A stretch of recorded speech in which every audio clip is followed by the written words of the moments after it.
All right, go ahead and grab your engineering hats because today we are diving into one of the absolute most mind-bending, counterintuitive challenges of our time.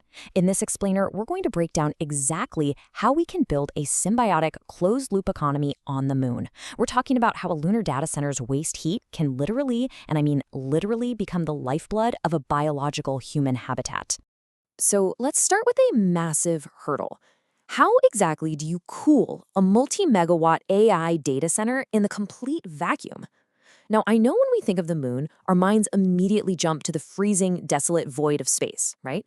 But ironically, the absolute biggest threat to high-performance computing hardware up there isn't freezing to death. Nope, it is overheating.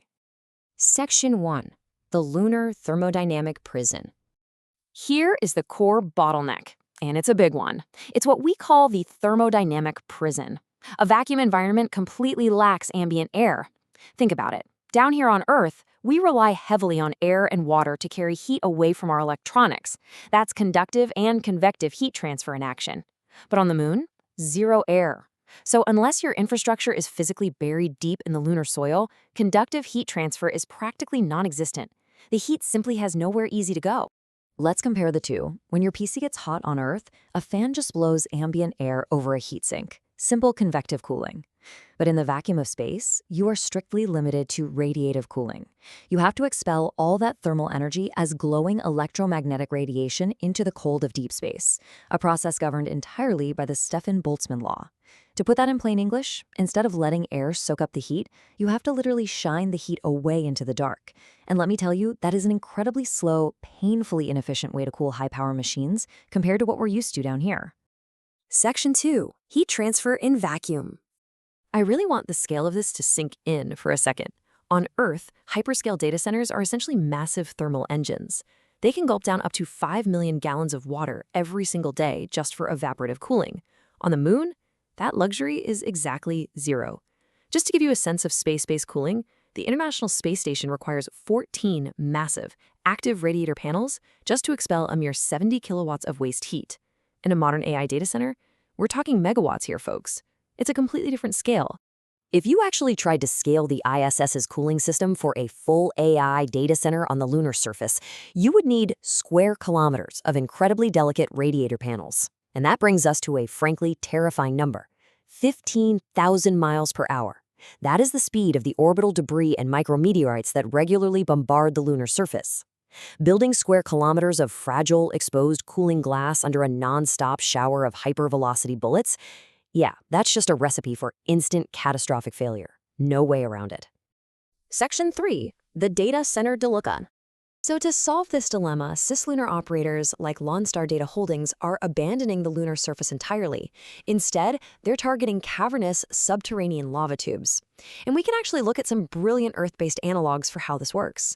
In Norway, for instance, data centers dump their heat into subsea fjords. Over in Sweden, terrestrial symbiosis routes 30 to 45 degree server waste heat directly to biomass dryers and greenhouses.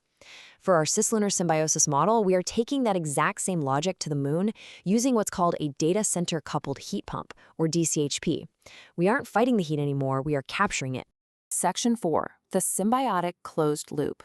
All right, let's step into how this raw materials cascade actually works, because it's brilliant. We're introducing a concept called waste sources, basically turning dangerous waste into essential resources. It's a three-step dance. Step 1, the underground lunar data center's cooling loop returns water at a nice stable 15 degrees Celsius. Step 2, a heat pump extracts that thermal energy and transfers it into an adjacent human habitat. Step 3, that very heat provides the absolute perfect temperature for biological systems like algae and anaerobic bacteria to thrive, recycle human waste, and generate biomass. Try to picture this thermodynamic real estate in your head.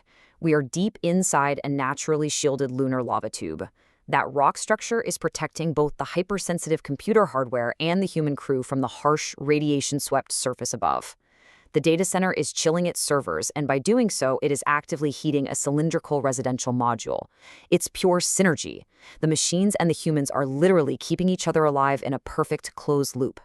Section 5. Resources into lunar resources. Now, put your chemistry tutor hats on for a second, because the way the life support actually functions here is fascinating. Our sources detail how we can use anaerobic bacteria to harvest hydrogen directly from the lunar regolith. We then combine that extracted hydrogen and oxygen with Wolverton's indoor greywater systems. This feeds algae-based biospherics, creating a complete zero-waste raw materials cascade.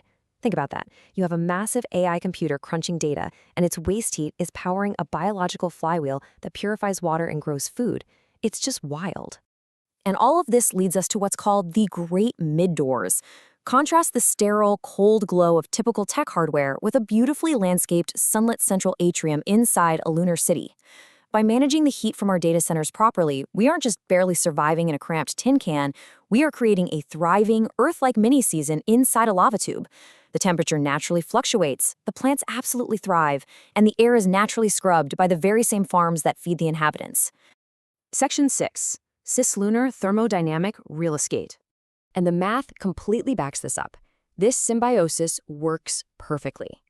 Because the data center-coupled heat pump draws from that pre-warmed 15 degrees Celsius water from the data center, instead of fighting a freezing ambient environment, we see a massive 15.8% gain in the seasonal performance factor. Even more critically, it results in a 30.5% reduction in compressor energy.